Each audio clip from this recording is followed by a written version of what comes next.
একটা দোয়া পড়লে হালাল রিজিক পাওয়া যায়।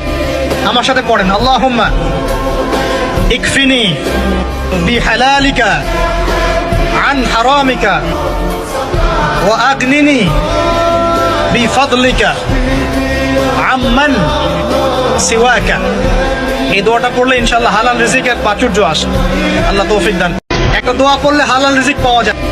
আমার সাথে পড়েন, আল্লাহুম্মা ইকফিনি বিহালালিকা আন হারামিকা ওয়া আগনিনি বিফাদলিকা আম্মান সিওয়াকা। এই দোয়াটা পড়লে ইনশাআল্লাহ হালাল রিজিকের প্রাচুর্য আসে। আল্লাহ তৌফিক দান। একটা দোয়া পড়লে হালাল রিজিক পাওয়া যায়। আমার সাথে পড়েন, আল্লাহুম্মা ইকফিনি বিহালালিকা আন হারামিকা ওয়া আগনিনি বিফাদলিকা আম্মান সিওয়াকা। এই দোয়াটা পড়লে ইনশাআল্লাহ হালাল রিজিকের প্রাচুর্য আসে। আল্লাহ তৌফিক দান।